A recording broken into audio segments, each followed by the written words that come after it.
अस्सलामुअलैकुम। आज हम एक बहुत ही गहरे और अहम सवाल पर बात करने वाले हैं। इस्लाम में तलाक की इजाज़त के पीछे आखिर हिकमत क्या है? ये एक ऐसा सवाल है जो हम सबके जहन में कभी ना कभी ज़रूर आता है कि भाई, अगर तलाक अल्लाह को इतना नापसंद है जिससे घर टूटते हैं, तो फिर इसे जायज़ ही क्यों रखा गया है। तो आइए इसी गुत्थी को सुलझाने की कोशिश करते हैं। देखिए, इस पूरे मसले को समझने के लिए ना हमें एक कदम पीछे जाना होगा और एक बहुत ही बुनियादी सिद्धांत, एक फाउंडेशन को समझना होगा, और वो है इंसान की आज़ादी।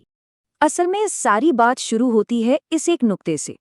अल्लाह ने इंसान को जो सबसे बड़ा तोहफा दिया है वो है उसकी आज़ादी, मतलब अपनी मर्जी और अपने इरादे की ताकत। अब देखिए, आज़ादी का मतलब क्या है? सीधा सा मतलब है कि इंसान अपने फैसले खुद करे, है ना? और भाई, जब कोई फैसले करेगा तो जाहिर सी बात है उससे गलतियां भी होंगी। ये तो इंसान होने का एक हिस्सा है। तो सवाल ये उठता है कि जब किसी से कोई बहुत बड़ी गलती हो जाए, जैसे शादी का फैसला, तो फिर क्या किया जाए? बस यहीं पर तलाक का कॉन्सेप्ट सामने आता है, एक कह सकते हैं करेक्शन का एक तरीका बनकर। जरा सोचिए, शादी कोई आसमानी हुक्म तो है नहीं जो किसी पर थोप दिया जाए। ये तो दो इंसानों का अपना लिया हुआ फैसला होता है। और कभी कभी वक्त के साथ ये एहसास होता है कि अरे, ये फैसला तो गलत हो गया। तो अब क्या उन्हें उस एक गलती की सजा में पूरी जिंदगी गुजार देनी चाहिए? और अब हम आते हैं इसकी सबसे सबसे अहम वजह पर। ये सिर्फ एक गलती सुधारने का मौका नहीं है। नहीं, ये उससे कहीं बढ़कर है। ये तो जुल्म और नाइंसाफी के खिलाफ एक शील्ड है, एक ढाल है। जरा उस रिश्ते के बारे में सोच कर देखिए जो बस नाम का रिश्ता रह गया हो। एक ऐसी शादी जो अंदर से पूरी तरह खोखली हो चुकी है, जिसमें न कोई रूह बची है, न कोई मकसद। मतलब एक ऐसी सिचुएशन जहां शौहर और बीवी के बीच कोई कंपैटिबिलिटी ही नहीं बची है, कोई इमोशनल कनेक्शन नहीं है, और ना ही कोई अपने हक और जिम्मेदारियां पूरी कर पा रहा है। सोचिए, ये जिंदगी क्या होगी? ये तो एक कैद जैसी ही है ना?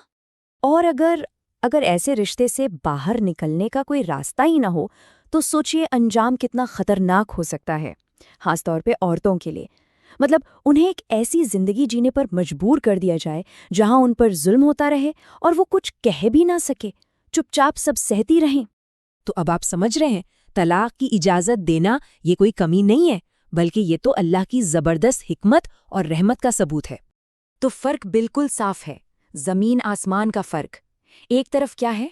जुल्म और लाचारी से भरी एक जिंदगी, और दूसरी तरफ अल्लाह की रहमत, जिसने एक ऐसा रास्ता खोला रखा है जो इस जिल्लत से बचा सके। हाँ, और एक बात यहाँ समझना बहुत जरूरी है, ये कोई एक तरफा मामला नहीं है।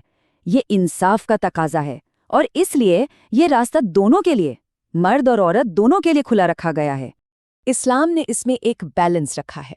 देखिए, मर्द को तलाक देने का हक है, तो वहीं औरत को भी ये हक दिया गया है कि अगर रिश्ता बर्दाश्त से बाहर हो जाए तो वो भी तलाक की मांग कर सकती है। तो पूरी बात का निचोड़ क्या है? निचोड़ ये है कि दीन शादी के रिश्ते को बचाने की पूरी पूरी कोशिश करता है, लेकिन अगर वही रिश्ता जुल्म और घुटन की वजह बन जाए, तो फिर उससे निकलने का रास्ता खुला रखना जरूरी हो जाता है, ताकि किसी बहुत बड़ी बुराई से बचा जा सके। तो हमने क्या देखा? इस्लाम में तलाक की इजाजत ये रिश्ते तोड़ने के लिए नहीं है, बिल्कुल नहीं, बल्कि ये इंसानी आज़ादी का सम्मान है। ये गलतियों को सुधारने का एक मौका है, और सबसे बढ़कर ये जुल्म के खिलाफ एक महफूज रास्ता है। ये एक रहमत है। तो अब इस आखिरी सवाल पर जरूर सोचिएगा, क्या एक जुल्म से भरे रिश्ते को घुट-घुट कर जीने से बेहतर एक पुरअमन जुदाई नहीं है? शायद इसी सवाल में इस पूरी बात का जवाब छिपा है।